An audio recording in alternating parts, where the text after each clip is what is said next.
तो परमेश्वर के महान और अद्भुत अनुग्रह से ये समय हमारे जीवन के अंदर आया है कि हम परमेश्वर के वचन से एक ऐसे विषय के ऊपर आज अध्ययन करने जा रहे हैं, उसको सीखने, उसको समझने जा रहे हैं, जिस विषय को लेकर के हम अधिकतर कंफ्यूज रहते हैं। हमको समझ में नहीं आता है कि वास्तव में परमेश्वर का वचन उस बारे में क्या कहता है।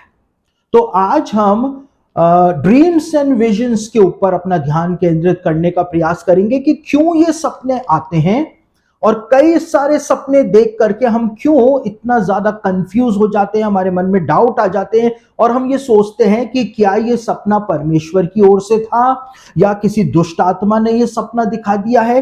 क्यों मैं सपने के अंदर सांपों को देखता हूं, क्यों मैं सपने के अंदर दुष्ट आत्माओं को देखती हूं, क्यों मैं सपनों के अंदर अपने पीछे शेरों को दौड़ता हुआ देखता हूं। वो सारी बातें जो हैं उनको मैं आज क्लियर करने का प्रयास करूंगा और हम इस बात को रूट से समझने का प्रयास करेंगे कि क्यों सपने जो हैं वो हम देखते हैं और क्या ये सपने परमेश्वर की ओर से आते हैं या किसी दूसरे माध्यम से ये सपने आते हैं। क्या सपनों में और दर्शनों में कुछ भी सच्चाई मौजूद भी है या नहीं है। इसी बात को आज के इस अध्ययन के अंदर हम समझने और जानने जा रहे हैं।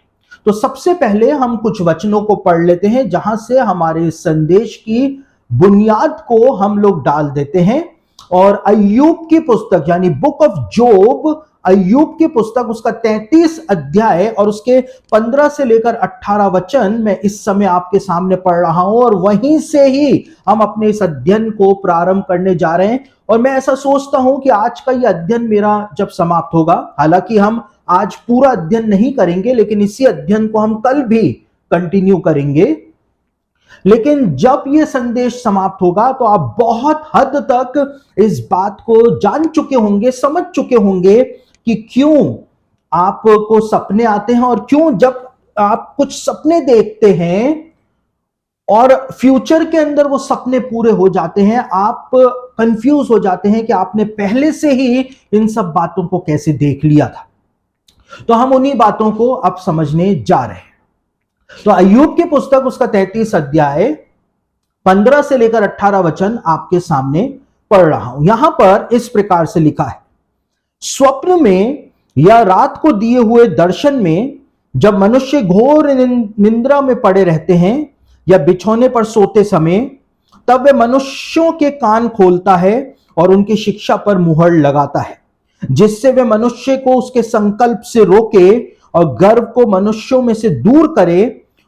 वह उसके प्राण को गड्ढे से बचाता है और उसके जीवन को तलवार की मार से बचाता है।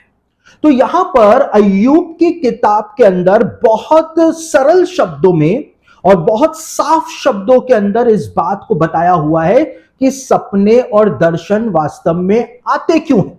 और यहां पर कुछ एक बातें अय्यूब के द्वारा बताई गई हैं जिनको हम आगे भी बहुत ज्यादा विस्तार से एग्जाम्पल्स के द्वारा समझने का प्रयास करेंगे कि सपने किस प्रकार से आते हैं, परमेश्वर कैसे उन सपनों के माध्यम से बात करता है। और जरूरी नहीं है कि हर सपना जो आप देखते हैं वो परमेश्वर की ओर से ही हो।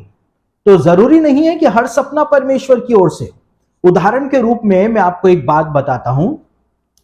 बीते मेरे ख्याल से 1-1.5 साल पहले हमारे ऑफिस के अंदर एक कॉल आया एक बहन का, और उसने कहा पास्टर साहब से बात करनी है, पास्टर साहब से बात करनी है। उसने बहुत जिद करी और मैं ऑफिस के अंदर ही उस समय अवेलेबल था। तो ऑफिस स्टाफ ने जब उस बहन से मेरी बात कराई तो उस बहन ने कहा कि मैंने कल सपना देखा, मैं शादीशुदा हूं, मेरे 2 जवान बच्चे हैं, लेकिन मैंने सपना देखा कि मेरी वापस से शादी हो रही है। तो वो बहुत खुश थी।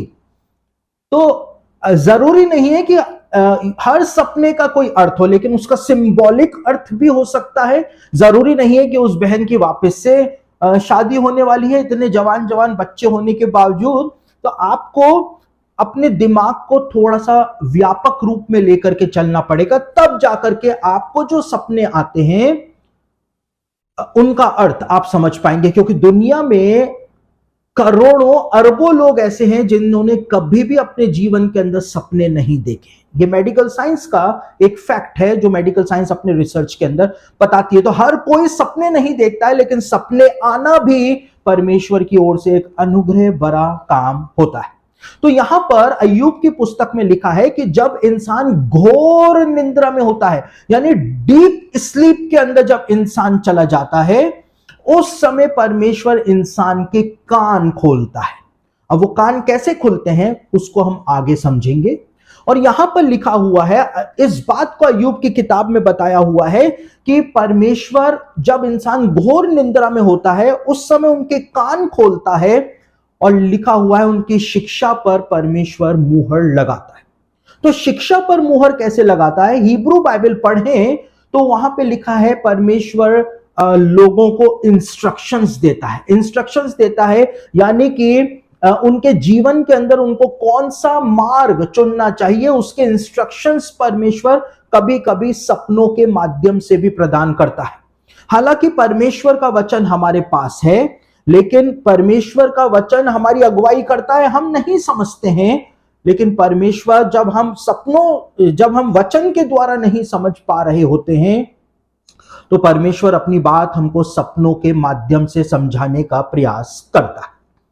उसके बाद आगे लिखा है कि परमेश्वर सपने इसलिए देता है ताकि वो मनुष्य को उसके संकल्प से रोके, यानी कि जिस गलत काम को करने की उसने ठान ली है कि मेरे को ये काम करना ही है, और वो उस बात को समझ नहीं पा रहा होता है, तो परमेश्वर सपने दिखाता है और सपनों के माध्यम से परमेश्वर उसको सही ट्रैक के ऊपर लाने का काम करता है कि ये मार्ग जो है वो गलत है, अगर इस मार्ग पे तुम आगे चले तो ऐसा हो जाएगा। परमेश्वर फ्यूचर कभी कभी वहां पर दिखा देता है।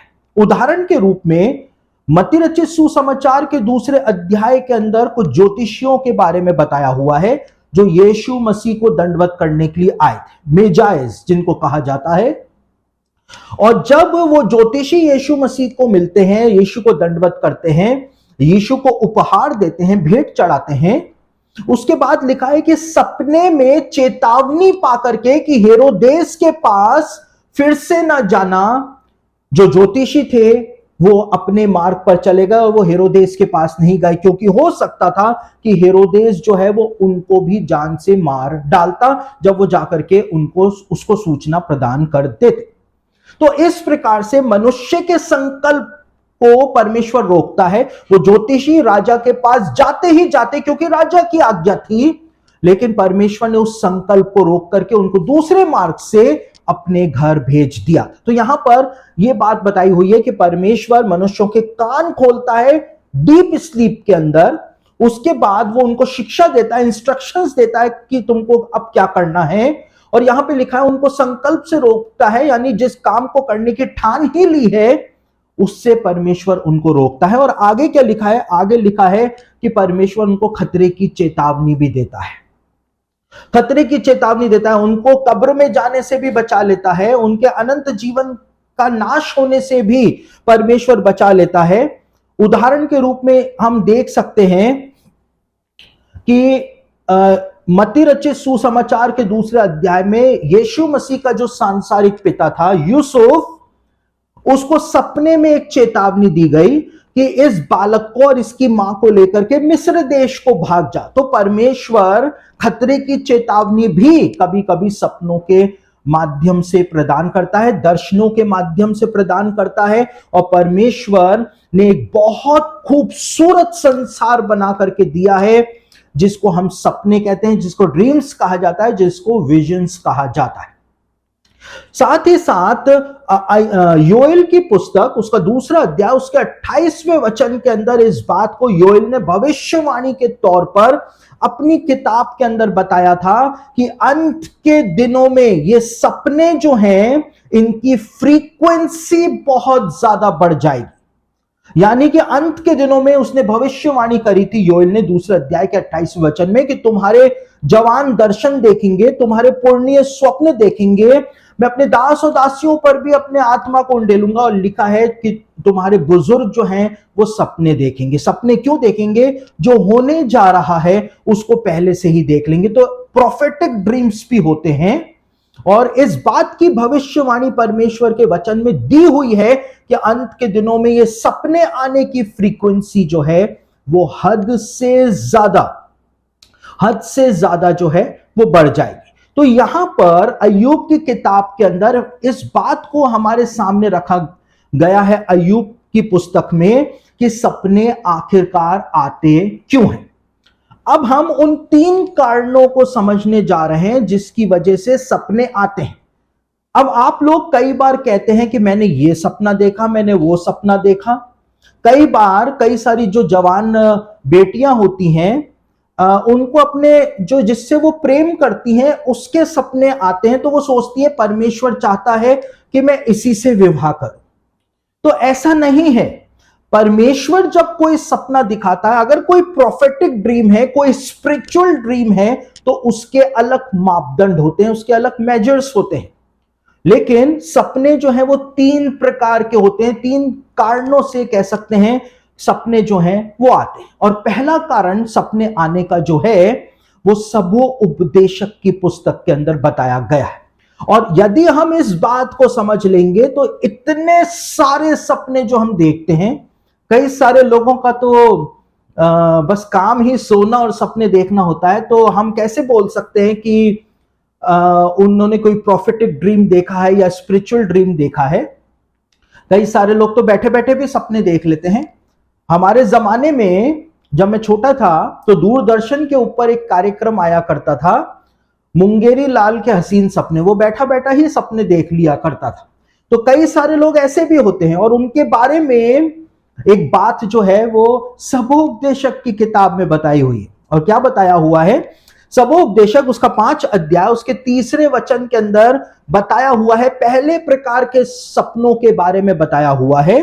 यहां पे लिखा है सबोपदेशक 5 अध्याय उसके 3 वचन में, क्योंकि जैसे कार्य की अधिकता के कारण स्वप्न देखा जाता है, वैसे ही बहुत सी बातों का बोलने वाला मूर्ख ठहरता है। तो यहां पर बताया हुआ है कि कार्य की अधिकता के कारण, जब आप पूरे दिन एक ही एक बात को करते हैं, जब पूरे दिन एक ही एक व्यक्ति के साथ रहते हैं, जब आप पूरे दिन एक ही एक व्यक्ति के बारे में सोचते हैं, तो रात को सपने में भी आपको वो ही व्यक्ति जो है वो दिखाई देता है। तो यहां पर बताया है ये व्यर्थ है।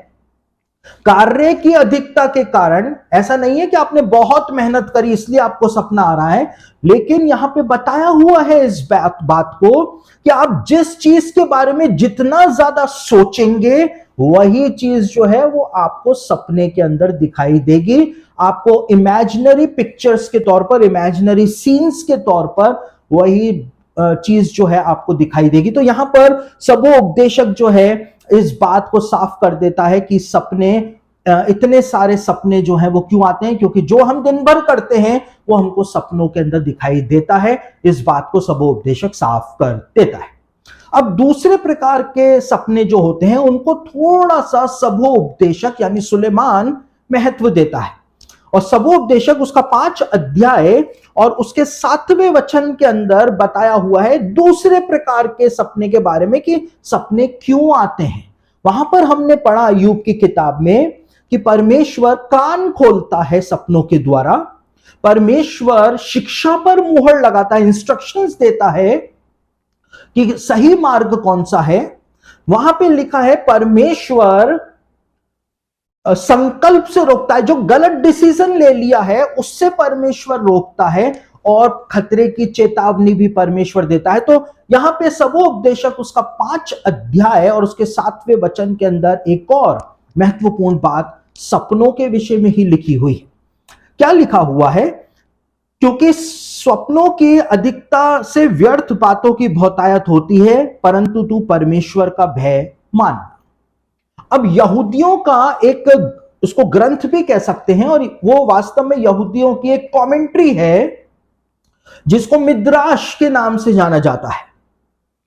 और मिद्राश नाम के यहूदियों की जो कमेंट्री है उसमें यहूदी ज्ञानी पुरुष इस बात को कहते हैं कि ये बुरे सपने जब आप देखते हैं और बुरे सपने जब आते हैं तो बुरे सपने देख करके लोग डर जाते हैं, और जब वो सुबह उठते हैं, मान लीजिए आपने एक बुरा सपना देखा कि आपके पिताजी की मृत्यु हो गई और आप पूरी रात परेशान हैं, पूरी रात आप सपने में रो रहे हैं, विलाप कर रहे हैं।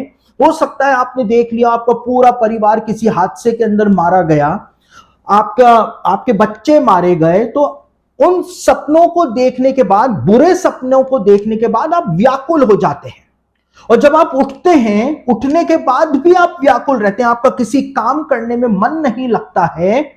तो उसी बात को यहां पर सुलेमान ने सबोपदेशक के अंदर लिखा है कि सपनों की बहुतायत के कारण बहुत सारी बातें जो हैं व्यर्थ बातों की बहुतायत हो जाती है। जब ऐसे सपने हम देख लेते हैं, बुरे सपने, तो व्यर्थ बातों की बहुतायत होती है। कैसे होती है?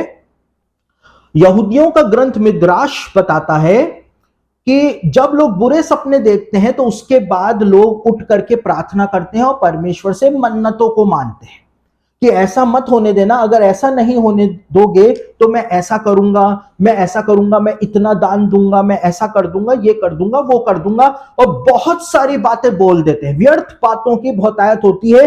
लेकिन परमेश्वर ने सपना वास्तव में दिखाया क्यों, और परमेश्वर उस सपने को दिखा करके आपके जीवन से क्या चाहता है, क्या बदलाव चाहता है, उसको लोग नहीं समझ पाते। और इसीलिए जो यहूदी ज्ञानी पुरुष हैं वो मिद्राश के अंदर सबोपदेशक के इस वचन के ऊपर कमेंट करके कहते हैं कि जब आपको कोई बुरा सपना आए तो इसका मतलब यह है कि परमेश्वर आपके जीवन से 3 चीजों की डिमांड कर रहा है। और वो 3 चीजें क्या हैं? परमेश्वर चाहता है कि आप प्रार्थना करें, परमेश्वर चाहता है कि आप दान दें, और परमेश्वर चाहता है कि आप जो गलत काम जिंदगी के अंदर कर रहे हैं उसका पश्चाताप भी आप करें। तो ये 3 काम परमेश्वर चाहता है, इसलिए वो बुरे सपने आते हैं। लेकिन जब बुरे सपने आते हैं तो हम सीधा पादरी साहब को फोन लगाते हैं या मेरे ऑफिस के अंदर फोन लगाते हैं और पता करते हैं कि सपने का मतलब क्या था। लेकिन उस सपने का मतलब जो है वो आप ही को पता है, लेकिन आप जानबूझ करके उस सपने के मतलब को समझना नहीं मांग रहे हैं, जबकि परमेश्वर आपके जीवन से 3 चीजों की मांग कर रहा है कि आप प्रार्थना करें, पश्चाताप करें और दान करें, दूसरों की मदद करें, ताकि जो बुरी आज्ञा आपके खिलाफ निकल चुकी है, यहूदी ज्ञानी कहते हैं जब हम ये 3 काम करते हैं बुरे सपने देखने के बाद, तो यदि हमारे खिलाफ कोई इविल डिक्री हो चुकी है, परमेश्वर ने आज्ञा निकाल दी है, तो भी उसकी माफी हो जाती है और परमेश्वर हमको माफ कर देता है। तो ये सपनों का संसार जो है, देखिए हमारे अलावा 2 संसार और हैं। हेलो, हमारे अलावा 2 संसार और पाए जाते हैं। एक तो हमारा संसार है जिसको हम अपनी आंखों से देखते हैं, एक संसार है जो कि ज्योति का संसार है, जहां पे परमेश्वर है, परमेश्वर की ज्योति है, और एक संसार है जो कि अंधकार का साम्राज्य है, अंधकार का संसार है। तो हमारे अलावा 2 संसार और हैं, और हम जब सपने देखते हैं तो अपने सपनों के माध्यम से हम स्पिरिट वर्ल्ड के अंदर चले जाते हैं, और स्पिरिट वर्ल्ड में जाने के बाद या तो हम उस लाइट वाले वर्ल्ड के अंदर जाकर के कुछ देख करके आते हैं, और या फिर हम डार्कनेस के अंदर जाकर के कुछ देख करके आते हैं। और अधिकतर ऐसा होता है कि हम डार्क वर्ल्ड में ही जाकर के कुछ ना कुछ देख करके आते हैं और हम डर जाते हैं, और उसके बाद हमको कुछ भी समझ में नहीं आता है। लेकिन यदि कोई बुरा सपना आता है तो परमेश्वर चाहता है कि हम अपने जीवन के अंदर बदलाव करें। हमको पता है हम कहां पर गलत हैं, बताने की जरूरत नहीं है, हमको पता है। परमेश्वर किसी चीज को लेकर के पॉइंट आउट करता है, हमको पता है कि हम कहां पर गलत हैं, उस चीज को छोड़ देने की जरूरत है और अपने जीवन को सही ट्रैक के ऊपर ले आने की जरूरत है। तो पहला प्रकार का सपना होता है जो बेकार के सपने होते हैं, जो कुछ आप दिन भर सोचते हैं वही आपके सपने के अंदर आता है। आप दिन भर गंदी चीजें सोचते हैं तो आपको सपने में गंदे सपने आपको आएंगे। कई सारे जवान कहते हैं हमको गंदे सपने आते हैं। आप पूरे दिन भर गंदी चीजों को देखेंगे तो आपको रात को गंदे सपने आएंगे ही आएंगे, क्योंकि वो आपकी डिजायर है और उसी डिजायर को आप दूसरे रूप के अंदर देख रहे हैं। साथ ही कुछ सपने होते हैं बुरे सपने कि परमेश्वर उनके द्वारा हमको मार्गदर्शन देता है और हमारे जीवन से डिमांड करता है। इसका एक उदाहरण मैं आपको दे सकता हूं कि बुरे सपनों का जो आदेश होता है कि परमेश्वर ने आपको कुछ ऐसा दिखाया कि आप डर गए और आप चाहते हैं कि ऐसा नहीं होने पाए, ना तो मेरे साथ ना मेरे परिवार के किसी सदस्य के साथ ऐसा ना होने पाए, तो फिर आपको अपने जीवन को सुधारना पड़े और परमेश्वर जो दिशा निर्देश सपने में देगा आपको उसको मानना पड़ेगा। 1517 के अंदर 1517 में यरूशलेम के ऊपर और पूरे इजराइल देश के ऊपर एक टर्किश यानी तुर्की सुल्तान था जिसका नाम था सुलेमान द मैग्निफिसेंट, और उसने पूरे पवित्र भूमि के ऊपर अधिकार कायम कर लिया था। तुर्की साम्राज्य आ गया था जिसको कि ऑटोमन एम्पायर के नाम से जाना जाता है। और जब 1517 में Turkish sultan Suleiman the Magnificent जो था, जब वो सो रहा था तो उसने रात को एक सपना देखा। और उसने सपना क्या देखा? उसने देखा कि बहुत सारे शेर उसके पीछे भाग रहे हैं और वो शेरों से बचने के लिए भाग रहा है, और अंत में शेरों ने उसको पकड़ लिया। शेर उसको फाड़ रहे हैं, शेर उसको खा रहे हैं, शेर उस पे खरोचे मार रहे हैं और वो बचने के लिए चिल्ला रहा है। और जब वो बचने के लिए चिल्ला रहा है तो उसने सपने के अंदर देखा कि उसको एक आवाज सुनाई देती है कि यदि इन शेरों से बचना चाहता है तो यरूशलेम की बाउंड्री वॉल जो है उसको वापस से बनवा। क्योंकि उस समय यरूशलेम की बाउंड्री वॉल जो थी वो पूरी तरह से तहस नहस हो रखी थी। रोमन सेना ने और क्रूसेडर्स और मुस्लिम्स की लड़ाई के बीच में यरूशलेम की जो शहरपना थी, बाउंड्री वॉल थी, वो पूरी तरह से नष्ट हो चुकी थी। तो सुलेमान द मैग्निफिसेंट जब उठा, उसने अपने मंत्रियों को, तुर्की मंत्रियों को जब बुलाया और उसने कहा मैंने ऐसा सपना देखा है, तो उस सपने को उसने हल्के में नहीं लिया, लेकिन उसने आदेश जारी किया कि यरूशलेम की जो बाउंड्री वॉल है, शहरपना जो है, उसको वापस से बनवाया जाए। और आज की तारीख में भी यदि आप इजराइल जाएं, यरूशलेम जाएं, तो यरूशलेम की जो प्राचीन दीवार है जिसको सुलेमान द मैग्निफिसेंट ने 1517 के अंदर बनवाया था, उस दीवार के अंदर एक दरवाजा, एक फाटक उसने बनवाया था। उस फाटक को लायंस गेट कहा जाता है, यानी शेर वाला फाटक उसको कहा जाता है। और क्यों कहा जाता है? क्योंकि वहां पर उसने शेरों की नक्काशी करवाई थी, इस बात को बताने के लिए कि खुदा की ओर से एक सपना मुझको दिया गया था और मुझको आदेश दिया गया था स्वर्ग से कि मैं यरूशलेम की प्राचीन दीवार को बनवाऊं। मैंने उस स्वर्गीय आज्ञा को पूरा कर दिया है। तो कभी कभी बुरे सपने जो होते हैं वो स्वर्ग की ओर से दिखाए जाते हैं और परमेश्वर की ओर से, खुदा की तरफ से कोई डिमांड रखी जाती है उन सपनों के द्वारा कि आपको यह काम करना पड़ेगा वरना आपके साथ ऐसा हो सकता है। तो सुलेमान द मैग्निफिसेंट ने यरूशलेम की प्राचीन दीवार बनवा करके और स्वर्गीय आज्ञा को पूरा कर दिया था। और परमेश्वर कभी कभी बुरे सपने दिखा करके हमसे भी ऐसी ही मांग करता है।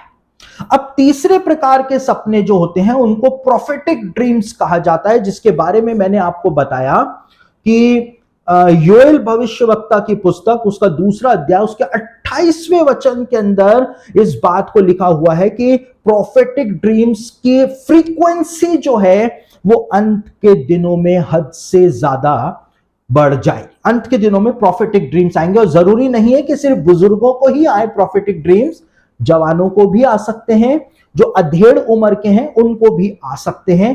प्रोफेटिक ड्रीम्स जो होते हैं वो आते हैं और आज भी आते हैं। मैं आपको इसका एक उदाहरण देता हूं। 2011 में मैंने एक सपना देखा था कि मैं अपने घर की छत पर बैठा हुआ हूं और मेरे सिर के ऊपर से बहुत सारे कबूतर ही कबूतर, ग्रे कलर के कबूतर जो है वो मेरे सिर के ऊपर से उड़ रहे हैं। और मैंने देखा सपने के अंदर, और बड़ा अजीब वो सपना था और वो दर्शन भी था, क्योंकि सपने ऐसे नहीं होते हैं जो मैंने सपने के अंदर देखा था।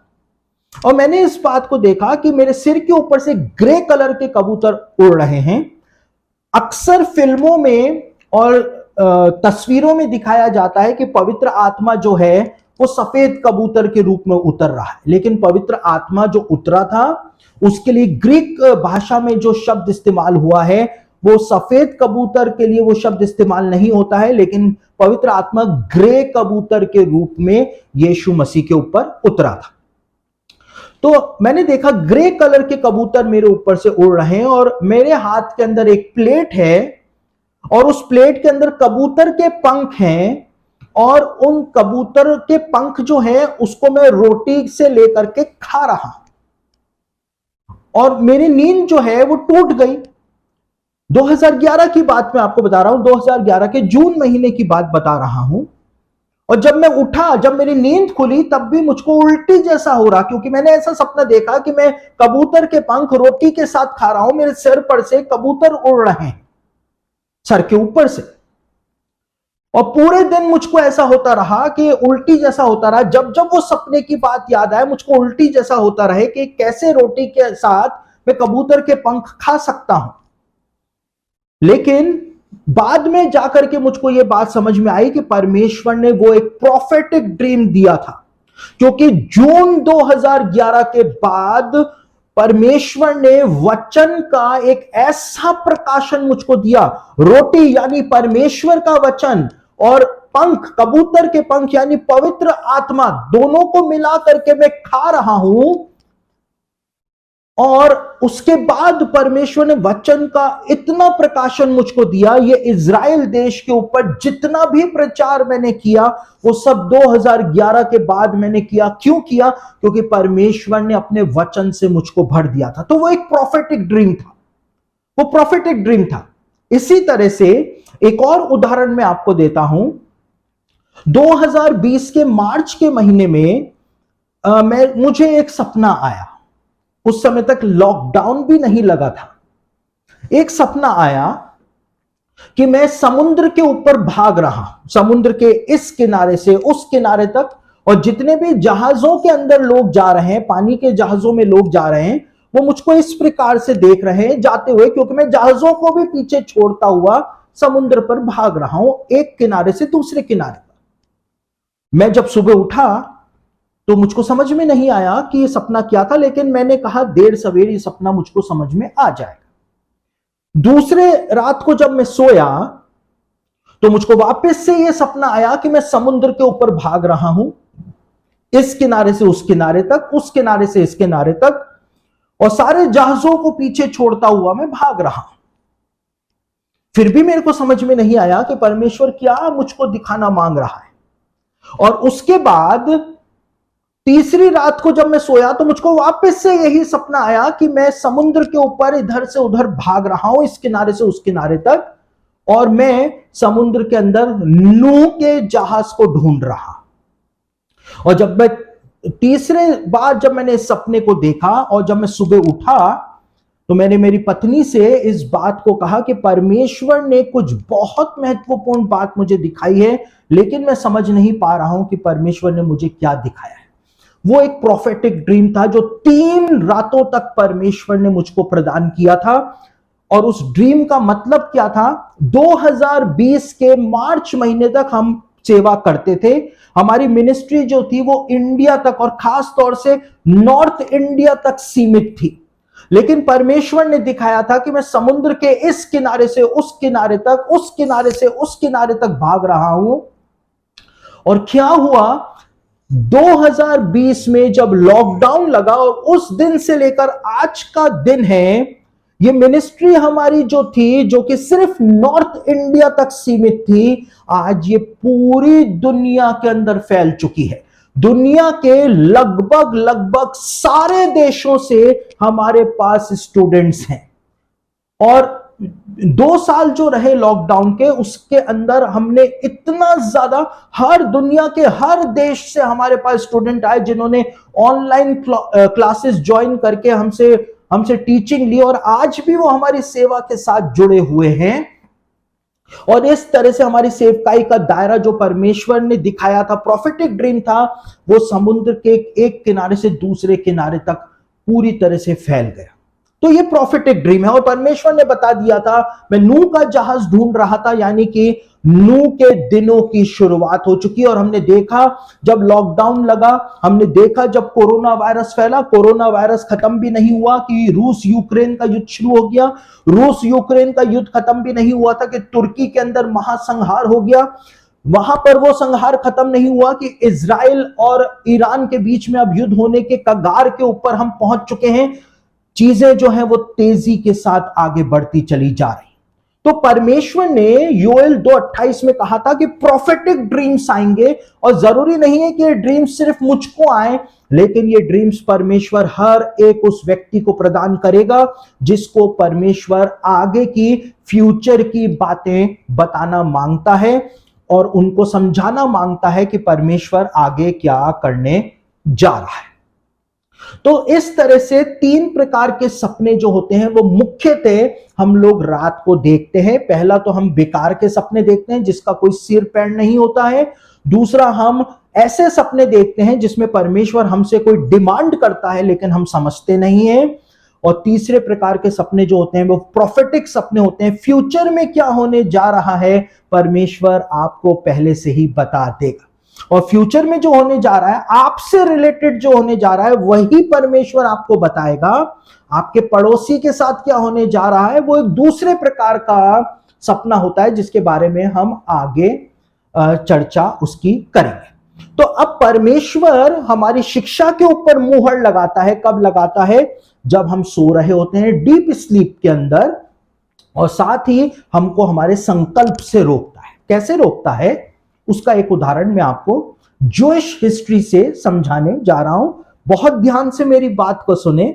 जिनको नींद आ रही है वो अभी जाग जाएं, क्योंकि अभी सपने देखने का नहीं, अभी सपनों को समझने का समय है। पहले सपनों को समझ लें और उसके बाद आराम से सो करके आप लोग सपने देख सकते हैं।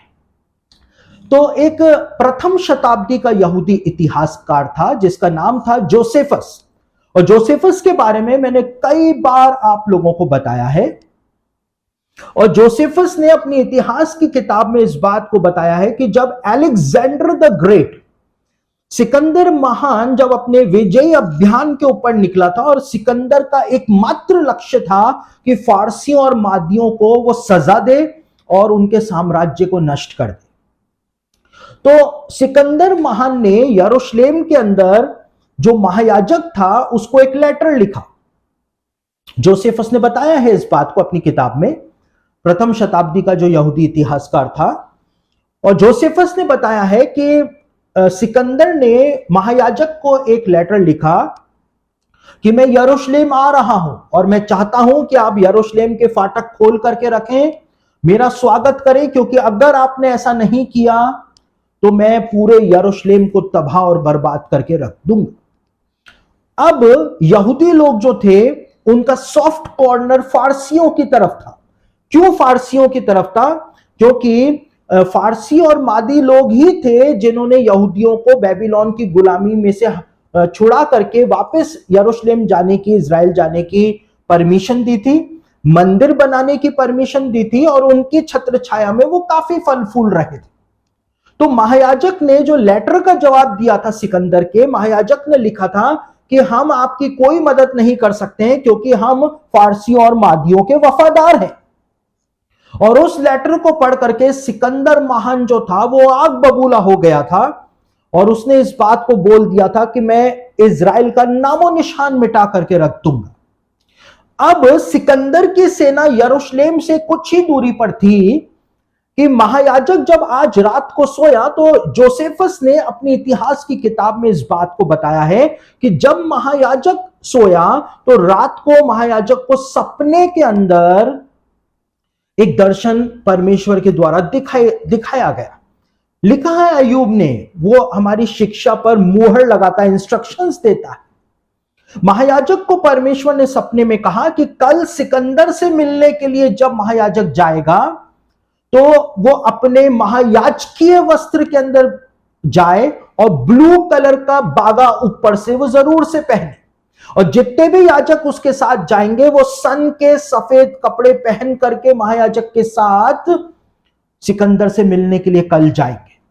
और ये सपना जब महायाजक का टूटा, उसने अपने साथियों को यह बात बताई, तो दूसरे दिन जब सिकंदर हमला करने ही वाला था यरूशलेम पर, कि यरूशलेम के फाटक खोल दिए गए और उसके बाद महायाजक अपने महायाजकीय वस्त्रों के अंदर ऊपर से ब्लू कलर का बागा पहन करके, सारे याजक सन के सफेद कपड़े पहन करके उसके साथ सिकंदर से मिलने के लिए जब जा रहे थे, और जैसे ही सिकंदर ने महायाजक को नीले बागे के अंदर देखा, सारे याजकों को सफेद सन के कपड़ों में देखा, तो सिकंदर महान जो था, जोसेफस ने अपनी इतिहास की किताब में लिखा है इस बात को कि वो अपने घोड़े से उतर गया और महायाजक के सामने जैसे ही सिकंदर अलेक्जेंडर द ग्रेट पहुंचा तो वो उसके सामने लेट गया, और लेट करके महायाजक को सिकंदर महान ने दंडवत कर दी। और सिकंदर के जो सेनापति थे वो हैरान हो गए कि सिकंदर महान ने ऐसा काम कैसे कर दिया। तो सिकंदर ने बताया, जोसेफस ने अपनी किताब में बताया है कि सिकंदर ने कहा कि कल रात मैंने एक सपना देखा था। इधर परमेश्वर ने महायाजक को सपना दिखा करके इंस्ट्रक्शंस दिए थे, शिक्षा पर मोहर लगाई थी कि ऐसे कपड़े पहन करके जाना, और उधर सिकंदर को परमेश्वर ने उसके संकल्प से रोका। वो मनुष्य को उनके संकल्प से रोकता है। सिकंदर का संकल्प था कि यरूशलेम को तबाह कर देगा, यहूदियों को तबाह कर देगा। परमेश्वर ने उसको उसके संकल्प से रोका। परमेश्वर ने उसको सपना दिखाया कि एक व्यक्ति है जो ब्लू कलर के बागे में है, उसके साथ के सारे लोग जो हैं वो सफेद सन के कपड़े पहने हुए हैं, और ये व्यक्ति जब सिकंदर को आशीर्वाद देगा तो ही सिकंदर फारसियों और मादियों का सामना कर पाएगा, उनको खत्म कर पाएगा। और जैसे ही सिकंदर ने देखा वैसे ही सिकंदर ने दंडवत करी। इस बात को सिकंदर ने बताया, और उसने यरूशलेम को तबाह नहीं किया बल्कि यहूदियों को ब्लेस किया, और उनको कहा कि अब फारसियों और मादियों के कानून को मानने की तुमको जरूरत नहीं है, लेकिन अब पूरी फ्रीडम जो थी वो सिकंदर महान ने यहूदियों को कई सौ सालों के बाद प्रदान कर दी। तो इस प्रकार से ये सपने जो हैं वो काम करते हैं। इस प्रकार से परमेश्वर शिक्षा पर मुहर लगाता है, इंस्ट्रक्शंस देता है कि क्या करना है तुमको, और परमेश्वर मनुष्य को गलत काम करने का जो संकल्प ले लेता है उससे भी परमेश्वर सपनों के माध्यम से उनको करने से वो काम रोक देता है। अब साथ ही साथ गिनती के पुस्तक के अंदर भविष्यवक्ता की पहचान, प्रॉफिट की, एक सच्चे प्रॉफिट की पहचान बताई गई है। और क्या बताया है उस वचन को हम एक बार पढ़ लेते हैं। गिनती की पुस्तक उसका 12 अध्याय उसके 6 वचन के अंदर वो महत्वपूर्ण बात बताई हुई है कि वास्तव में जो सच्चा भविष्यवक्ता होता है उसकी पहचान क्या होती है। यहां पर लिखा है, गिनती उसका 12 अध्याय और उसके 6 वचन में, तब यहोवा ने कहा मेरी बातें सुनो, यदि तुम में कोई नबी हो तो उस पर मैं यहोवा दर्शन के द्वारा अपने आप को प्रकट करूंगा या स्वप्न में उससे बात करूंगा। तो यहां पर परमेश्वर भविष्यवक्ताओं की असली पहचान, नबियों की, प्रॉफिट्स की असली पहचान बताता है कि जो परमेश्वर के भविष्यवक्ता होते हैं, परमेश्वर उनको दर्शन दिखाता है, परमेश्वर उनको सपना दिखाता है, और ये सपना जो होता है ये हमेशा फ्यूचर से रिलेटेड होता है। अब मैं यहां पर एक प्रिकॉशनरी स्टेटमेंट दूंगा कि अगर आपने कोई सपना देखा जो कि फ्यूचर से रिलेटेड था और वो सपना अगर पूरा हो गया, तो इसका मतलब ये नहीं है कि आप भविष्यवक्ता हैं। इसका मतलब ये बिल्कुल भी नहीं है, क्योंकि परमेश्वर ऐसे सपने किसी को भी दिखा सकता है। तो कई बार क्या होता है, कार्य की अधिकता के कारण हम सपना देखते हैं और हम सोचते हैं कि हम प्रॉफिट हैं और हम भविष्यवाणी कर देते हैं कि ऐसा होने जा रहा है, जबकि ऐसा होता ही नहीं। हमने कार्य की अधिकता के कारण सपना देखा होता है। तो हमको ये डिफरेंशिएट करना आना चाहिए। लेकिन यहां पर एक बात बाइबल में बताई है कि परमेश्वर भविष्यवक्ताओं से सपनों के द्वारा और साथ साथ में दर्शनों के द्वारा भी परमेश्वर बात करता है। और देखिए, हर कोई फ्यूचर का सपना या दर्शन देखने वाला भविष्यवक्ता नहीं होता है, परमेश्वर का भविष्यवक्ता नहीं होता है। हमको कैसे पता? क्योंकि बाइबल में कई बार ऐसा हुआ कि फ्यूचर से रिलेटेड भविष्यवाणी दी गई, और किनको दी गई? उन लोगों को दी गई जिनका परमेश्वर से दूर दूर तक कोई लेना देना नहीं था। उदाहरण के रूप में उत्पत्ति की पुस्तक में बताया हुआ है फिरौन राजा के बारे में। यूसुफ के जमाने में फिरौन राजा को गायों वाला जो सपना दिया गया, उसने 7 दुर्बल गाय देखी, 7 मोटी गाय देखी। वो फ्यूचर से रिलेटेड एक विजन था, एक प्रोफेसी थी, लेकिन दिया किसको गया? फिरौन को दिया गया, जो कि परमेश्वर को मानता ही नहीं था, अविश्वासी को दिया गया। साथ ही फिरौन के जो पकाने वाला और जो पिलाने वाला था, उनको भी ऐसा ही एक प्रॉफिटिक ड्रीम जो था वो दिया गया था, लेकिन वो दोनों जो थे वो परमेश्वर को नहीं मानते थे, वो परमेश्वर के भविष्यवक्ता नहीं थे। नबूकदनेस्सर जो था, उसको मूर्ति वाला जो दर्शन दिया गया, जिसको हम आज भी समझने का प्रयास करते हैं, उसको जो सपना दिखाया गया, नबूकदनेस्सर जो था वो परमेश्वर का भविष्यवक्ता नहीं था। साथ ही उत्पत्ति की पुस्तक में अहीमलेक जो था, उसको सपना दिखाया गया कि ये सारा है, ये इब्राहिम की वाइफ है, इसको छोड़ दे। तो अबीमेलेक जो था वो परमेश्वर का भविष्यवक्ता नहीं था। तो फ्यूचर से रिलेटेड यदि कोई सपना आपको दिखाया जाता है, इसका मतलब यह नहीं है कि आप भविष्यवक्ता हो गए, लेकिन भविष्यवक्ताओं से परमेश्वर अलग तरीके से बात करता है। परमेश्वर ने कहा, मैं दर्शन और सपनों के द्वारा भी भविष्यवक्ताओं से बात करता हूं।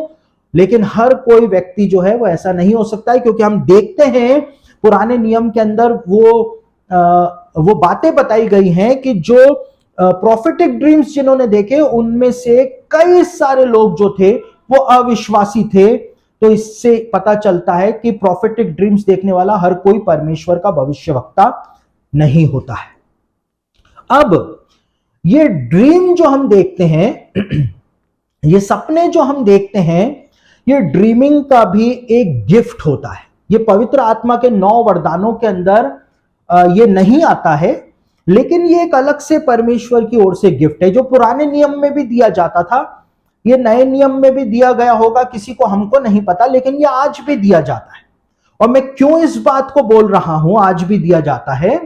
इसलिए बोल रहा हूं क्योंकि अमेरिका के अंदर एक व्यक्ति है जिसको FBI बहुत ज्यादा इंपॉर्टेंस देती है, और खास तौर से अमेरिका की FBI, अमेरिका की CIA जो है, वो उस व्यक्ति को बहुत ज्यादा महत्व देती है। उसका नाम है लैरी रैंडोल्फ।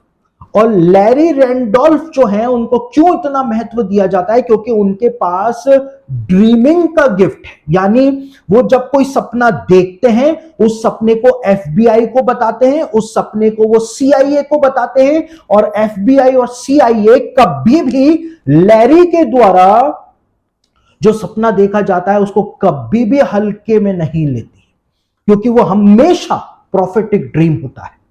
उदाहरण के रूप में लैरी रैंडोल्फ जो थे, उन्होंने 13 मार्च 2014 को एक सपना देखा था, जो उन्होंने CIA को बताया था। और 13 मार्च 2014 को उन्होंने सपने में क्या देखा? उन्होंने इजराइल का नक्शा देखा, और इजराइल के नक्शे पर उन्होंने, जहां पर जेरूसलेम है, वहां पर राजा दाऊद को खड़े हुए देखा। और राजा दाऊद जो था, वो जो उन्होंने खड़ा हुआ देखा, वो गाजा की तरफ भाग रहा है तलवार लेकर के।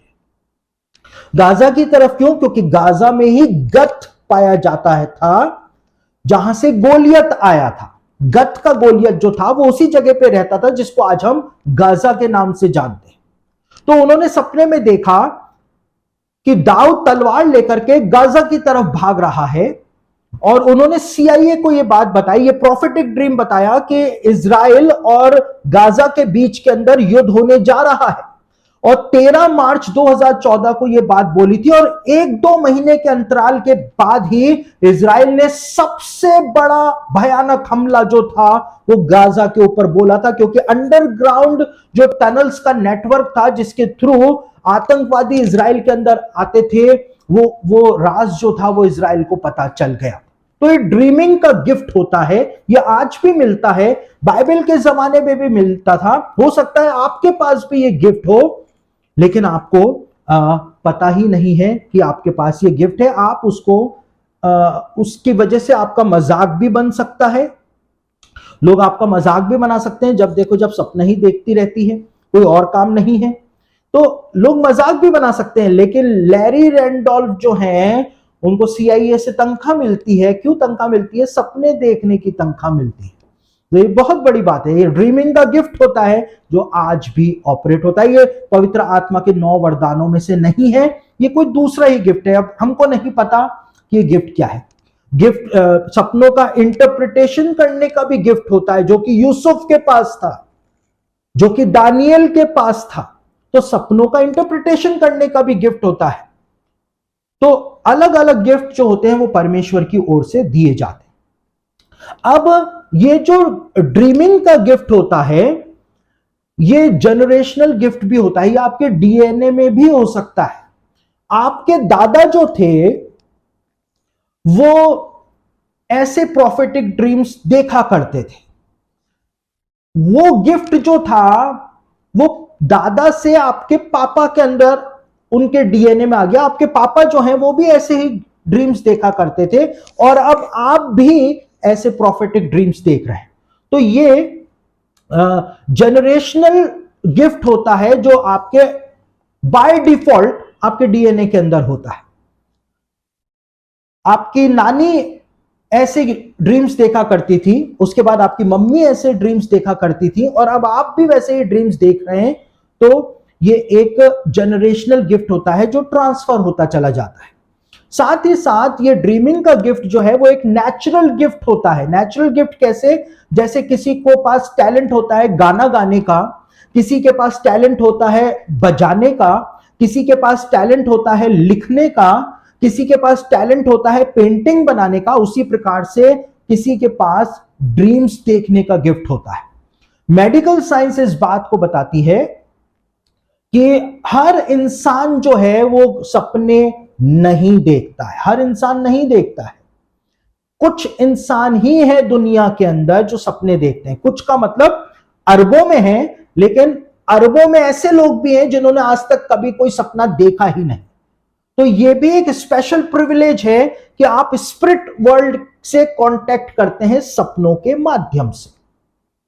तो ये नेचुरल गिफ्ट है। और साथ ही साथ जैसा मैंने कहा कि ड्रीमिंग का गिफ्ट जो है वो परमेश्वर की ओर से स्पेशली किसी को दिया भी जा सकता है, ड्रीम्स देखने का, और किसी को ड्रीम्स का इंटरप्रिटेशन करने का भी गिफ्ट जो है वो दिया जाता है। जैसे दानियल के पास और उत्पत्ति की पुस्तक में यूसुफ के पास वो गिफ्ट जो है वो पाया जाता था। अब एक सबसे बड़ा प्रश्न जो हमारे सामने आता है वो ये है कि हम आखिरकार पता कैसे लगाएं पादरी साहब कि जो सपना मैंने देखा है वो वास्तव में परमेश्वर ने ही मुझको दिखाया है।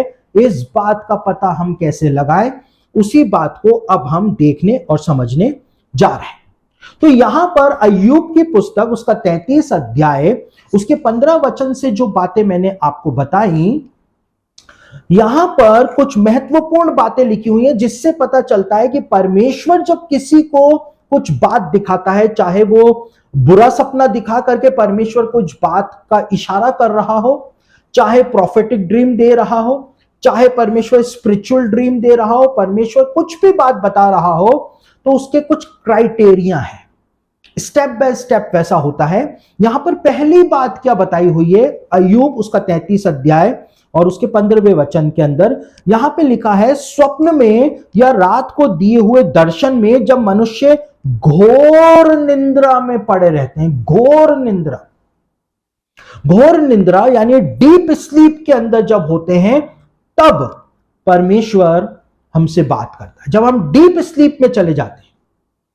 देखिए, उत्पत्ति की पुस्तक उसका 15 अध्याय उसके 12वें वचन को पढ़ें तो वहां पे लिखा है, इब्राहिम जो था वो डीप स्लीप में चला गया, घोर निंद्रा में जब चला गया था, तब परमेश्वर ने इब्राहिम से बातचीत की थी, उसको फ्यूचर बताया था।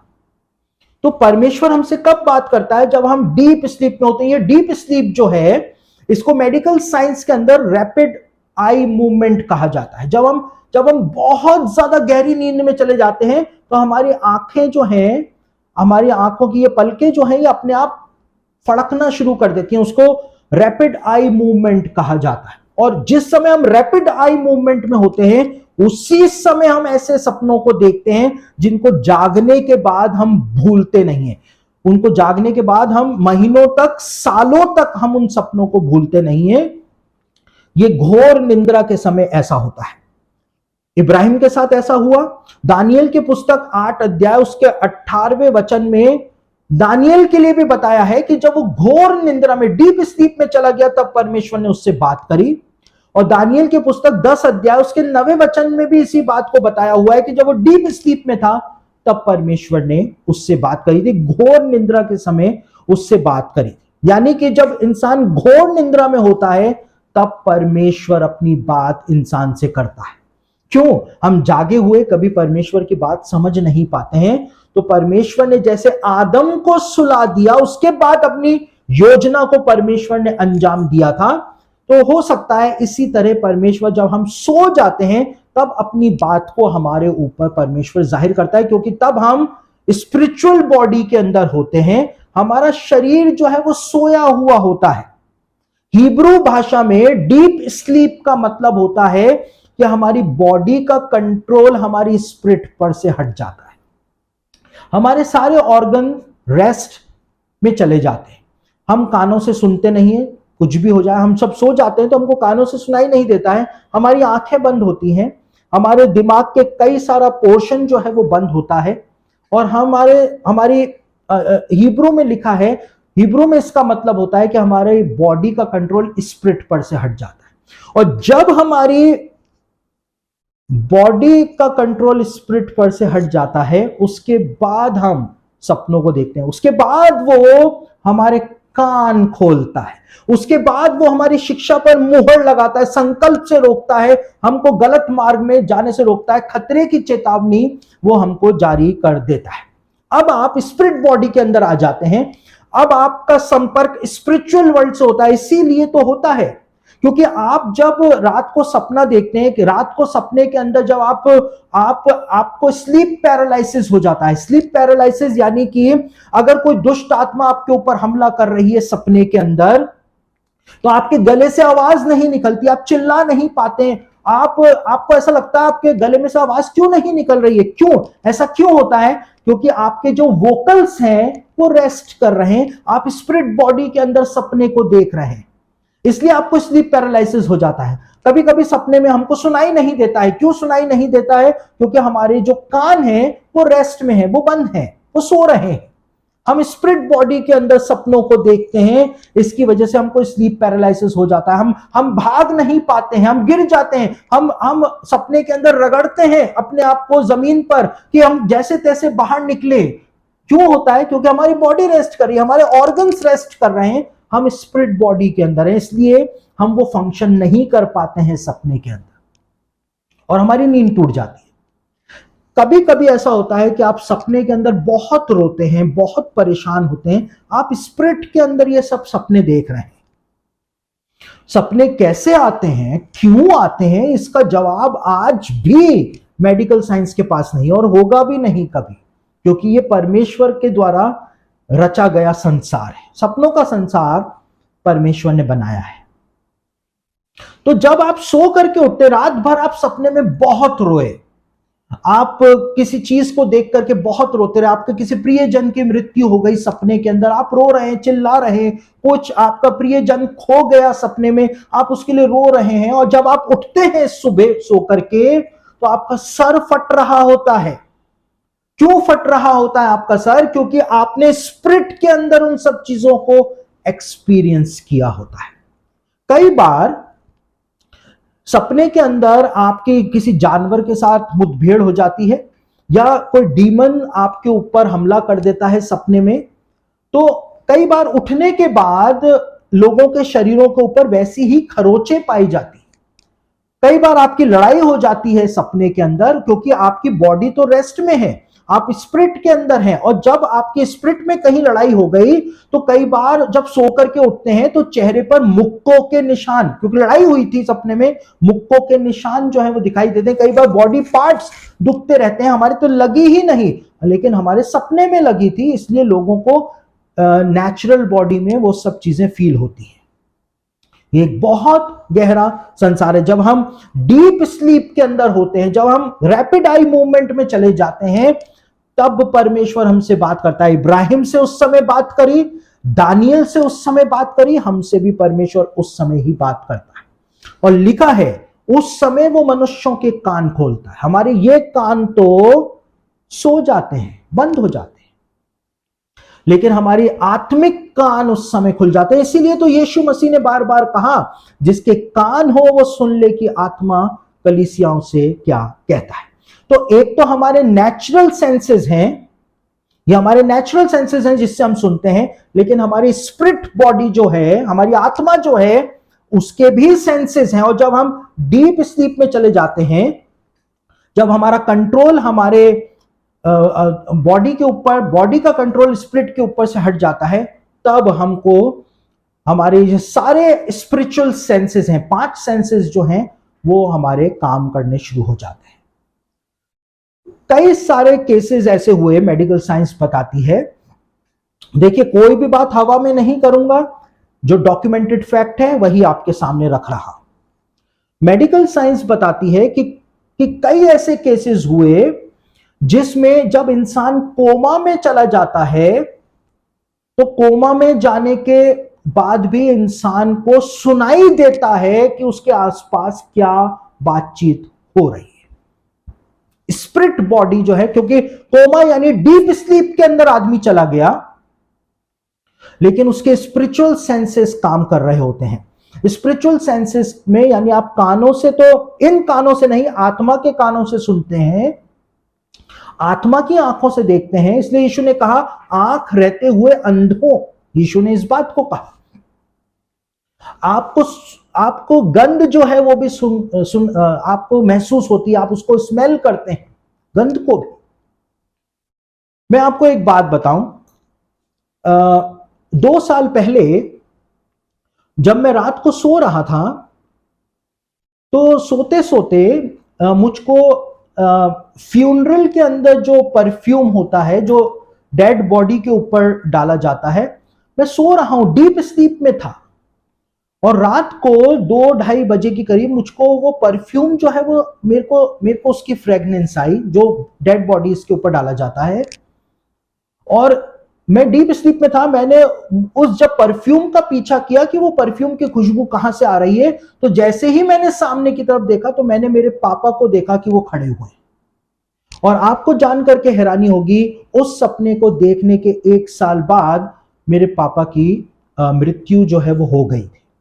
यानी कि वो प्रॉफिटिक ड्रीम था। डीप स्लीप में परमेश्वर बताता है कि आगे क्या होने जा रहा है, पहले से ही परमेश्वर बता देता है। तो ऐसा होता है, हमारे स्पिरिचुअल सेंसेस जो हैं वो भी काम करते हैं। ऐसा नहीं है कि हमारी सिर्फ यही वाले सेंस, कभी कभी आप कुछ ऐसा स्पर्श करते हैं सपने में किसी को, आपको जब आप जग जाते हैं तो आपको लगता है आपने वास्तव में किसी को छुआ है। क्यों? क्योंकि आपके सेंसेस काम करें, आपकी आत्मा के सेंसेस काम करें। ये टच जो है, जो स्किन टच है, ये सेंस है, और आप इसको सपने में महसूस करते हैं।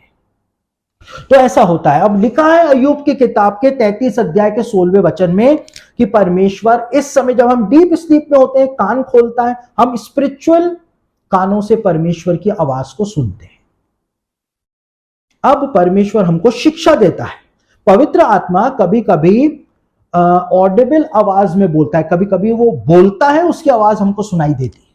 मेरे साथ 2 बार आज तक हुआ है। मैं ज्यादा ऊंची ऊंची नहीं फेंकूंगा, लेकिन मेरे साथ तो 24 साल हो गए प्रभु के पास आए हुए, मेरे साथ सिर्फ 2 बार हुआ है जब मैंने ऐसी किसी आवाज को अपने कानों से सुना।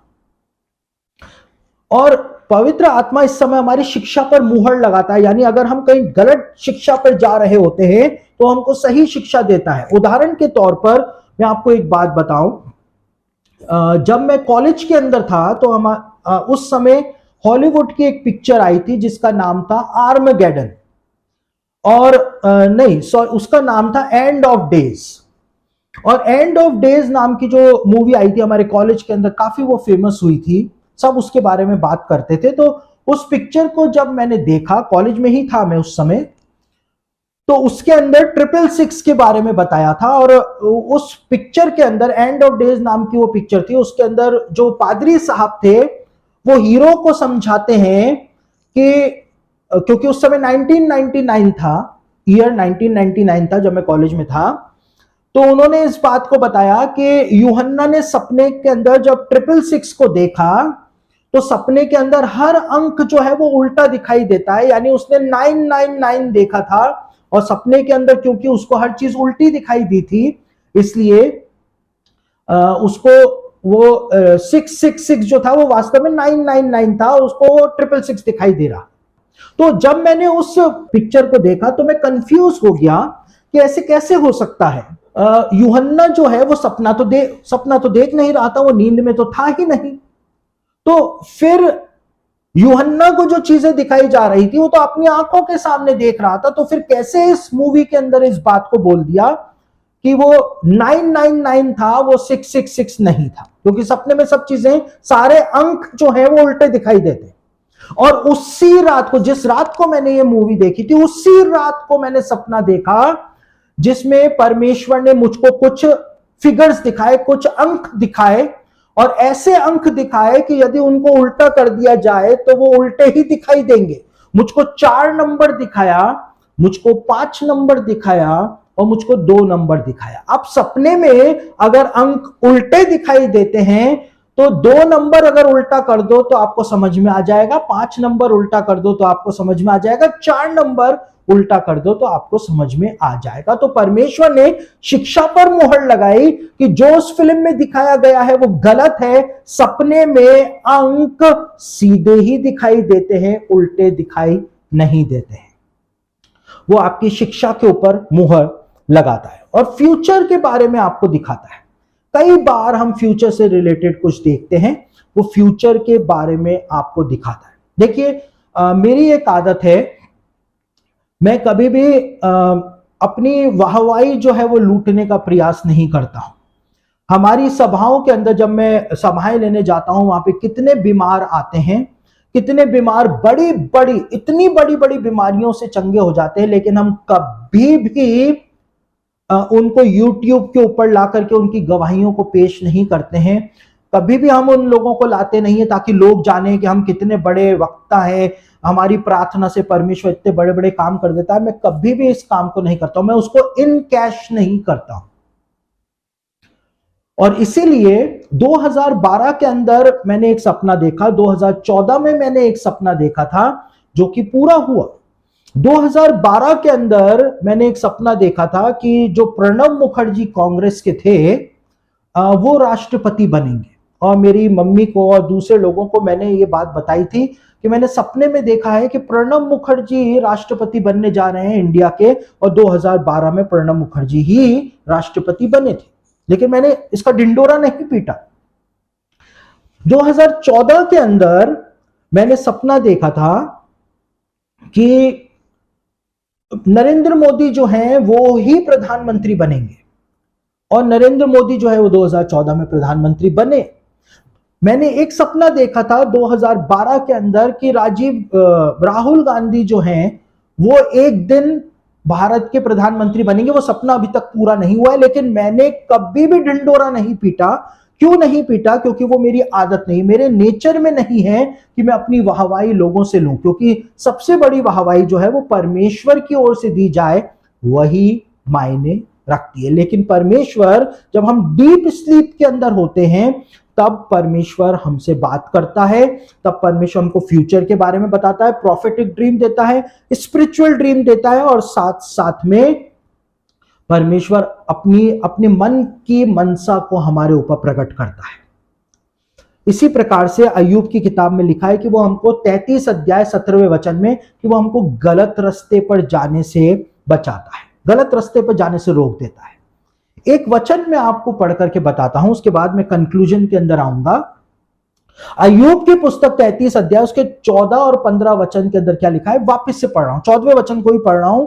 यहां पे लिखा है, क्योंकि परमेश्वर तो एक क्या वरन 2 बार बोलता है, स्वप्न में या रात को दिए हुए दर्शन में, जब मनुष्य घोर निंद्रा में पड़े रहते हैं।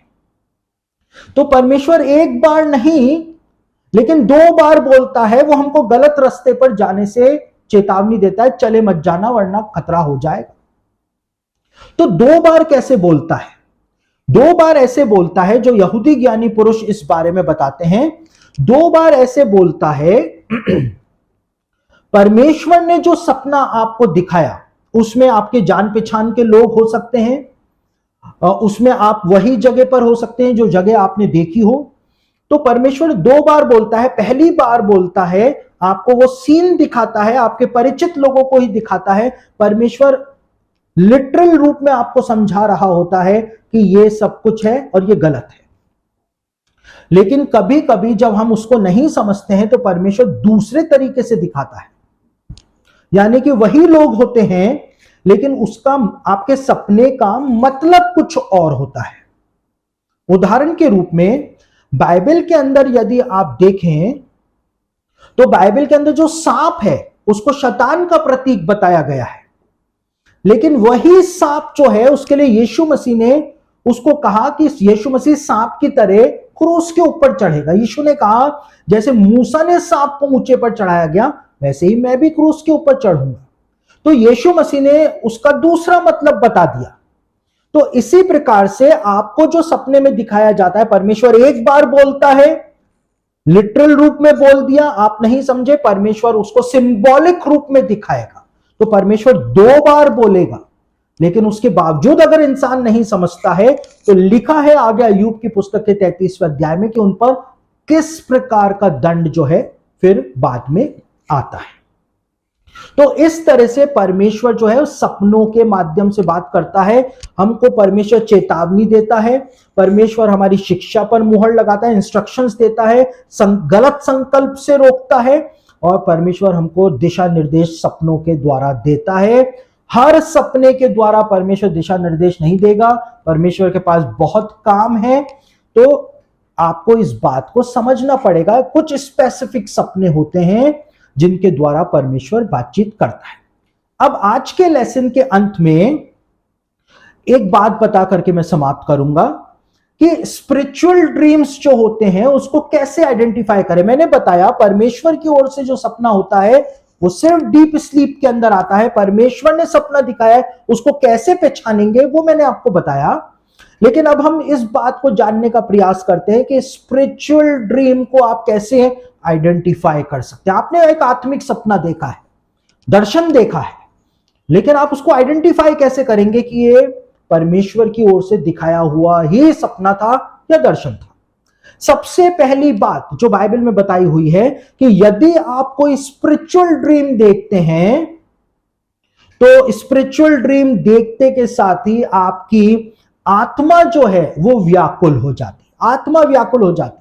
कहां लिखा हुआ है? दानियेल की पुस्तक उसका 2 अध्याय उसके पहले वचन को जब आप पढ़ें तो वहां पर इस बात को बताया हुआ है कि जब आप कोई स्पिरिचुअल ड्रीम देखते हैं, परमेश्वर का संदेश भेजा गया है सपने के माध्यम से, प्रोफेटिक बात बताई गई है, तो आपकी आत्मा जो है वो व्याकुल हो जाती है। पहली चीज आपके साथ ये होता है। ये सब कैसे होता है वो मैं आपको बताऊंगा।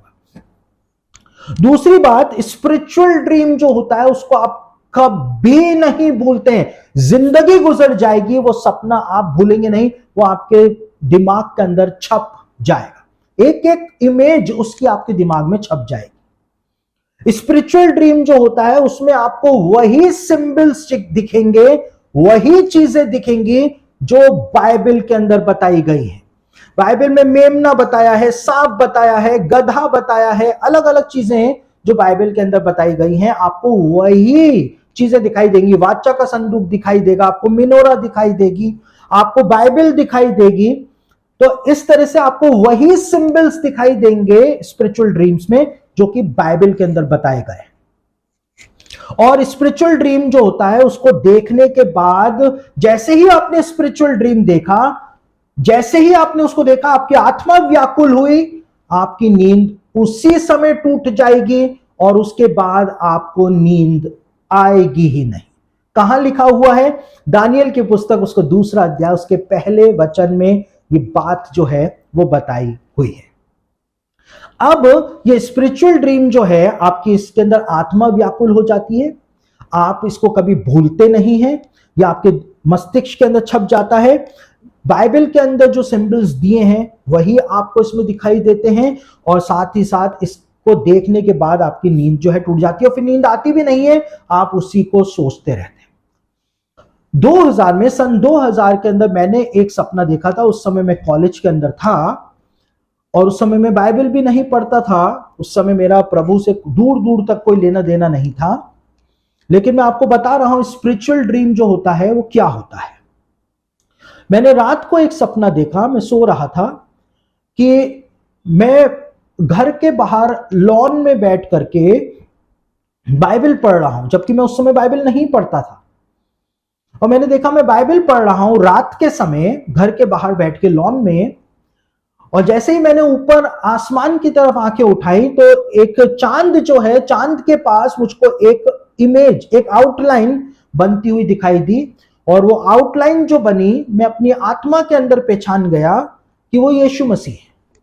अब मैं बाइबल को बंद करके उठ करके सपने में भागा। वो सपना भी था, वो दर्शन भी था, वो प्रॉफिटिक ड्रीम भी था, वो स्पिरिचुअल ड्रीम भी था, मेरे जीवन का दर्शन भी था, स्वर्ग का आदेश भी था। मैं जिंदगी में क्या करूंगा, मेरे जिंदगी का मोटिव क्या है, वो भी वो ड्रीम था। और मैं बाइबल बंद करके उठ करके भागा लोगों के पास, और मैं सबको खींच खींच करके लाया, और मैंने आसमान की तरफ चांद के पास जो आकृति बनी थी, मैंने उसकी तरफ दिखा करके लोगों को बोलना शुरू किया कि यीशु मसीह ने कहा था कि वो वापस आएंगे, और वो आ गए। जबकि मैं तो जानता ही नहीं था कि यीशु मसीह वापस भी आने वाले हैं, क्योंकि बाइबल तो कभी पढ़ी नहीं थी, तो मैं तो जानता ही नहीं था। और मैं लोगों को बुला बुला करके दिखा रहा हूं कि देखो यीशु ने कहा था कि वो वापस आएगा, वो आ गया। और लोग जब आसमान की तरफ देख रहे हैं तो उनको कुछ भी दिखाई नहीं दे रहा है। लोग कह रहे हैं कहां है, कहां है, कुछ भी तो नहीं है। लेकिन मैं कह रहा हूं वो चांद के पास देखो, किसी को दिखाई नहीं दे रहा, सिर्फ मुझको दिखाई दे रहा कि यीशु मसीह वापस आ गया है। और जब मैं ये बोल रहा था तो उस आकृति में से, उस आकृति का जो दिल था उसके अंदर से जोर की रोशनी निकली, और वो रोशनी आकर के मुझसे टकराई। और जब वो मुझसे टकराई तो मैं उठ करके बैठ गया, और रात को 3:05 हो रहे थे। मेरी आत्मा व्याकुल हो गई। उस समय जो वातावरण मेरे आसपास था, मेरे जीवन का टर्निंग पॉइंट, स्वर्ग से बताया गया था कि मेरे जीवन का दर्शन क्या है, मेरे जीवन का उद्देश्य क्या है, मुझको क्यों इस पृथ्वी पर भेजा गया है, स्वर्ग से बता दिया गया था। और आज जब 23-24 साल बाद, उस सपने के 23-24 साल बाद जब मैं पीछे मुड़ के देखता हूं तो वही तो आज हो रहा है। मैं पूरी दुनिया को बता रहा हूं कि यीशु मसीह आने वाला है, बाइबल की भविष्यवाणियां पूरी हो रही हैं। लोग मजाक बना रहे हैं, लोगों को दिखाई नहीं दे रहा है। कुछ लोगों को दिखाई दे रहा है कि हाँ ये बंदा सही बोल रहा है, बाकियों को नहीं दिखाई दे रहा है। लोगों को दिखाई ही नहीं दे रहा है कि वो आ रहा है, सिर्फ मुझको दिखाई दे रहा है कि वो आ रहा है, इसलिए मैं बाइबल से बता रहा हूं। तो जब आप आत्मिक सपना देखते हैं तो आपकी आत्मा व्याकुल हो जाती है, नींद उसी समय टूट जाती है और फिर आती नहीं है। वही सिंबल आप देखते हैं जो बाइबल के अंदर बताए गए हैं, और साथ ही साथ आपको ये स्पिरिचुअल ड्रीम जो होता है उसको आप जीवन भर कभी भी नहीं भूलते हैं। जैसे मैं आज 24 साल बाद भी उस ड्रीम को भूल नहीं पाया। तो ये सपनों के बारे में कुछ एक बातें जो हैं वो मैंने आपको बताई हैं। हम इस स्टडी को कल आगे कंटिन्यू करेंगे, और आगे हम समझेंगे कि बाइबल के अंदर अलग अलग सिंबल्स जो हैं वो क्या बताए गए हैं, बाइबल और क्या सपनों के बारे में हमको बताती है, हम कैसे इन सपनों को समझ सकते हैं। और भी ज्यादा गहराई से उन सब बातों को मैं कल आपको बताने का प्रयास करूंगा। कल भी शाम को 6 बजे हम वापस से टेलीग्राम के ऊपर ही मिलेंगे। तो इस समय मैं आप सब लोगों के लिए प्रार्थना करने जा रहा हूं कि परमेश्वर आपको इनसाइट दे अपने सपनों को समझने की। व्यर्थ के सपने हैं, उनको अलग जाने दीजिए, लेकिन जो परमेश्वर का संदेश इन अंत के दिनों में आपको निरंतर दिया जा रहा है, परमेश्वर आपको ऐसी बुद्धि और ज्ञान दे, ऐसा गिफ्ट दे कि आप उन सपनों को इंटरप्रेट कर सके खुद के लिए और दूसरों के लिए भी। आइए हम सब मिलकर के प्रार्थना करते हैं। सर्वशक्तिमान पिता परमेश्वर प्रभु, मैं आपके लोगों को इस समय जो इस स्टडी से जुड़े हुए हैं उनको सबको आपके सम्मुख लेकर के आ रहा हूं। प्रभु जी, आज आपके वचन से आपके लोगों के जीवन के अंदर सपने और दर्शनों के बारे में बताया गया है। प्रभु जी, आप अपने लोगों से निरंतर इन अंत के दिनों में बातचीत कर रहे हैं। प्रभु जी, आप अपने लोगों को ऐसा अद्भुत सामर्थ्य प्रदान करें कि ये अपने सपनों को, अपने दर्शनों को समझ सकें और प्रभु जी आपकी आवाज को अपने जीवन के अंदर ये सुन सकें। मैं इन सबको आपके हाथों में सौंप रहा हूं। प्रभु जी, इतनी देर यहां पर बैठ करके इन्होंने आपका वचन सुना है, इसके लिए प्रभु जी आपका धन्यवाद हो। प्रभु जी, आप इनको आशीष दें। मैं यीशु मसीह के नाम से हर एक को जो इस समय मुझको सुन रहा है उसको अब ब्लेसिंग जो है वो भेज रहा हूं। आप इनके घर के अंदर इनकी सारी आवश्यकताओं को पूरा करें प्रभु, अपने सामर्थ्य को आप उंडेल दें। एक बहन है सरिता जो इस समय मुझको सुन रही है। बहन सरिता को कई सालों से संतान उत्पन्न नहीं हुई है। परमेश्वर बहन सरिता को यह प्रॉमिस दे रहा है, 1 साल के अंदर ही अंदर सरिता के पास अपनी खुद की संतान होगी। बहन सरिता, परमेश्वर के दिए हुए इस वचन को ग्रहण कर ले, क्योंकि यह वचन ही तुझको वो आशीष प्रदान करेगा जिससे तेरी सारा अपमान जो लोगों ने तेरा किया है वो दूर हो जाएगा। प्रभु आपका धन्यवाद हो। प्रभु जी, मैं आपके लोगों के लिए प्रार्थना करता हूं कि ये जिन जिन बीमारियों के अंदर फंसे हुए हैं उन बीमारियों से आप इनको बाहर निकालें। प्रभु जी, चाहे डायबिटीज हो, अर्थराइटिस हो, कैंसर हो या टीबी हो, प्रभु जी चाहे मुंह के छाले हो या पैर की चोट हो, छोटी से छोटी और बड़ी से बड़ी बीमारियों को यीशु मसीह के सामर्थी नाम से मैं कुचल रहा हूं प्रभु। और मैं यीशु मसीह के नाम से आपकी चंगाई को यहां से रिलीज कर रहा हूं आपके लोगों पर। घर बैठे हुए यीशु के नाम से ये चंगे हो जाने पाए प्रभु। आप अपनी सामर्थ को उंडेल दें। एक भाई है जो मुझको सुन रहा है इस समय, बाबूराव उसका नाम है। बाबूराव कर्जे के अंदर फंसा हुआ है और ब्याजखोरों ने उसको जान से मार डालने की धमकी भी दी है। बाबूराव, तेरे दर्द को परमेश्वर ने देख लिया है और उसको महसूस भी किया है। परमेश्वर तेरे लिए उपाय करने जा रहा है, लेकिन परमेश्वर ने कहा है कि जब वो तुझे इस कर्जे की गुलामी से छुड़ा लेगा तो तुझको ये शराब की गुलामी जो है वो छोड़नी पड़ेगी। प्रभु जी बाबूराव के ऊपर अनुग्रह करें और प्रभु इसके लिए उपाय करें। आप ही यहोवा यिरे हैं, अपनी महासामर्थ को आप उंडेल दें प्रभु। प्रभु जी, आपसे प्रार्थना करता हूं, अपनी अद्भुत महिमा प्रकट करें। नितिन नाम का एक जवान मुझको सुन रहा है। नितिन का विवाह नहीं हो रहा है। परमेश्वर नितिन को प्रॉमिस देता है कि एक योग्य जीवन साथी इसी साल नितिन को मिलने जा रहा है। प्रभु, आप नितिन के ऊपर अपना अनुग्रह कर दें प्रभु। ये जवान निराशा के अंदर डूबने ना पाए। आपकी कृपा और दया और अनुग्रह को आप इसके ऊपर दिखा दें। आपके लोगों को चंगाइयां मिलने पाए, आपके लोगों को आशीषें मिलने पाए, इनके मन की इच्छाएं पूरी होने पाए और इनकी योजनाओं पर अपनी योजना की मुहर लगा करके इनके घर के सारे रुके हुए कामों को आप प्रभु जी पूरा कर दें। इनके घर के अंदर यदि निराशा है, डिप्रेशन है, हैवीनेस है, प्रभु जी वो सब यीशु के लहू के सामर्थ्य से खत्म हो जाने पाए। आपका पवित्र आत्मा इनके घरों के अंदर उतरने पाए प्रभु। मैं इनको आपके हाथों में सौंप रहा हूं, यीशु मसीह के सामर्थी नाम से, आमीन। तो मेरे प्रियो, मैं अपने संदेश को यहीं पर ही समाप्त कर रहा हूं और मैं एक बार फिर से आपसे निवेदन करूंगा कि आज का यह संदेश सुनने के बाद आप हमारे ऑफिस में कृपया करके फोन ना करें, ना ही व्हाट्सएप के ऊपर मैसेजेस करें कि आपने ये सपना देखा, वो सपना देखा, इसका क्या मतलब है, उसका क्या मतलब है, क्योंकि मैं उन सपनों के अर्थ आपको नहीं बता पाऊंगा। तो आप खुद ही प्रार्थना करें कि परमेश्वर उन सपनों के अर्थ आपके ऊपर जाहिर करे, और यदि आपके पास वो गिफ्ट नहीं है तो आप किसी ऐसे इंसान को ढूंढें जिसको परमेश्वर ने ऐसा वरदान दिया हो, वो ही आपके सपनों का अर्थ बता पाएगा। मैं आपके सपनों का अर्थ नहीं बता पाऊंगा। तो कल शाम को 6 बजे एक बार फिर से टेलीग्राम के ऊपर हम मिलेंगे और कल हम इसी सपनों के संसार को बाइबल से और ज्यादा समझने का, जानने का प्रयास करेंगे।